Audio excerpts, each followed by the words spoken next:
back for another week of answering your tough pastoral and ethical and biblical questions. And today's question comes into us from Eric in Joliet, Illinois. Pastor John, hello. 1 Timothy 6:16 says that no one can see God, and yet Matthew 5:8 tells us that the pure in heart will see God. Is there a sense in which we will be able to see God in heaven, or is it talking about the incarnate and glorified Christ here? It's a powerful promise, and I want to understand it. Pastor John, what would you say to Eric? So let's put the texts, the ones that he refers to, and a few others in front of us, and then see if we can answer the question. 1 Timothy 6, he who is the blessed and only sovereign, King of kings and Lord of lords, who alone has immortality, who dwells in unapproachable light, whom no one has ever seen or can see, to him be honor and eternal dominion. 1 Timothy 1:17, to the King of ages, immortal, invisible, the only God, be honor and glory.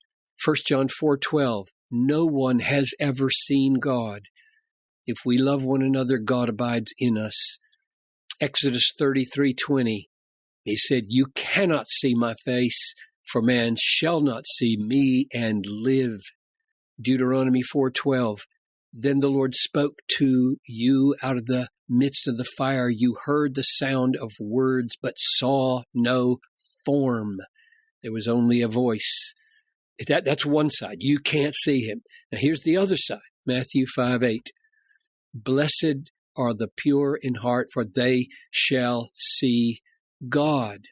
Genesis 32:20.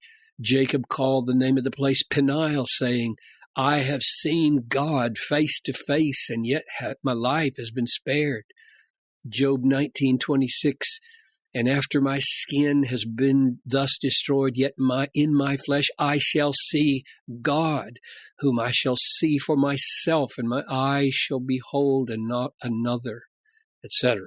So there you have both sides of the issue, and the solution to this seeming inconsistency lies in the fact that the word see, as we all know, has several different uses.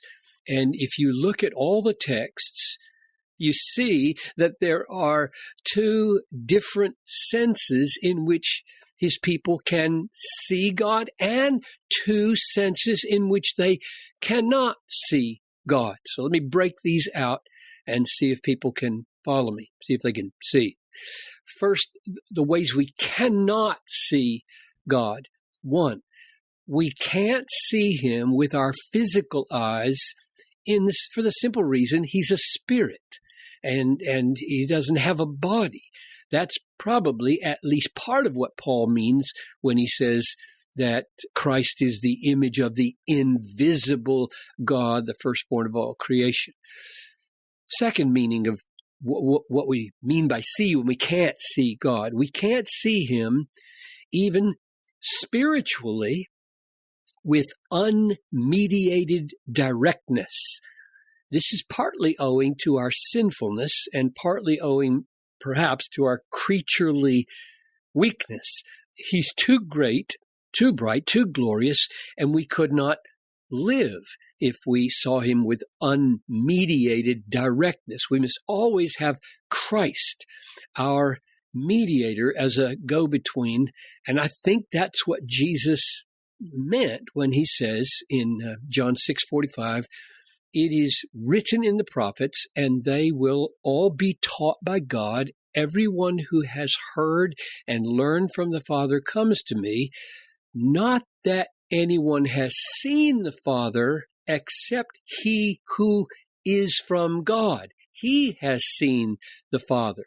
Now, when it says, except he who has come from God, he has seen the Father, he means not with physical eyes, because Jesus, the Son of God, didn't have physical eyes before the incarnation. And that's what he's contrasting our seeing with.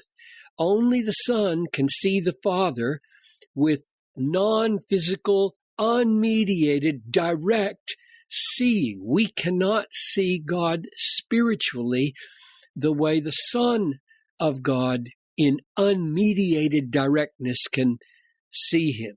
So those are the two ways we can't see God when we use the word see in different ways. And here's the two ways we can see God. One, we use the word see to mean that we finally understand and discern the beauty and glory of God after being blind to it. Like when we say, "Oh, now I see."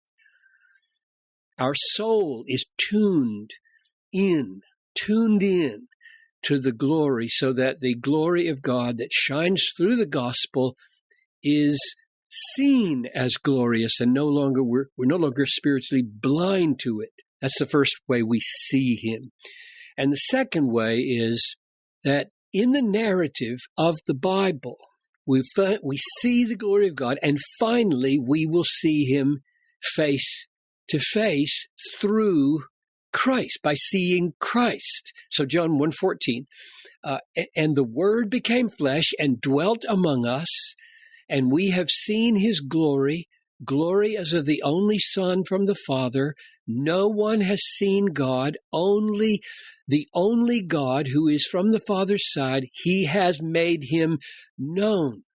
So we see God by seeing Jesus. And 1 John 3:2, we know that when he appears, we will be like him because we will see him as he is. So the implication is pursue purity of heart, purity of faith, purity of life, so that your heart, is able to see God's beauty as what it really is in the Scripture, and so that when he comes, or when he calls us in death, we will see him face to face and be glorified with him.